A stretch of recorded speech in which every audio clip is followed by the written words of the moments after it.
Conhecendo a Declaração Universal dos Direitos Humanos, artigo 1º, diz o seguinte: todos os seres humanos nascem livres e iguais em dignidade e em direitos, dotados de razão e de consciência, devem agir uns para com os outros em espírito de fraternidade.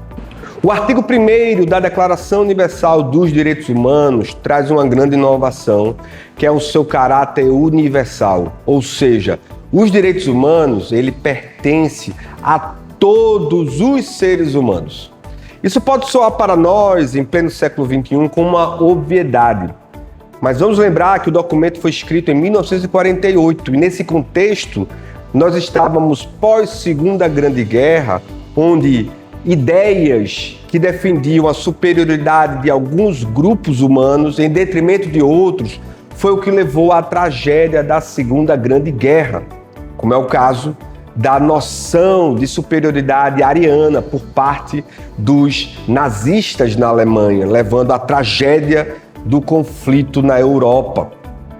Outro aspecto importante é que quando analisamos a história dos direitos humanos, os documentos anteriores eles eram de comunidades específicas, como por exemplo, The Bill of Rights da Inglaterra era voltado para os ingleses. Quando analisamos a Declaração de Independência norte-americana, também voltada para os norte-americanos, para os estadunidenses. E da mesma forma, o documento francês, fruto da Revolução Francesa, a Declaração do Homem e do Cidadão francês, ele era voltado para uma comunidade específica.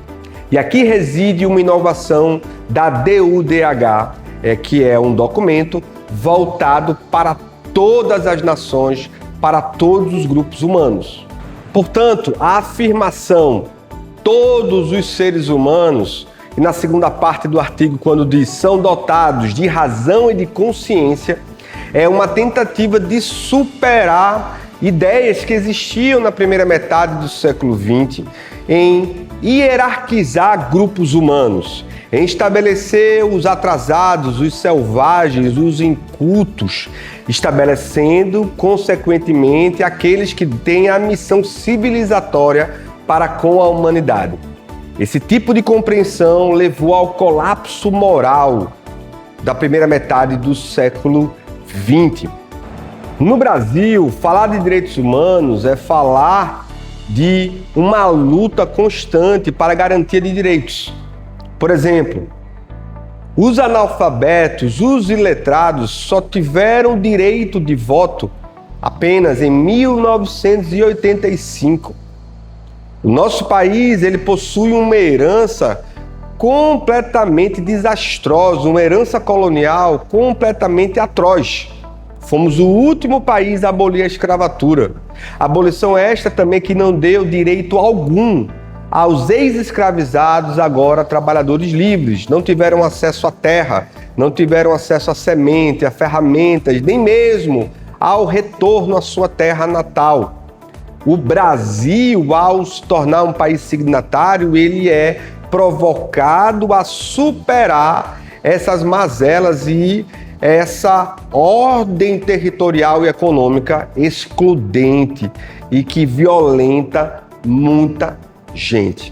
Por fim, o artigo 1º é uma afirmação à superação de atrasos históricos e também de reparações que o Brasil e vários outros países precisam fazer, principalmente em nações cuja história estiveram associada ao colonialismo ou ao neocolonialismo.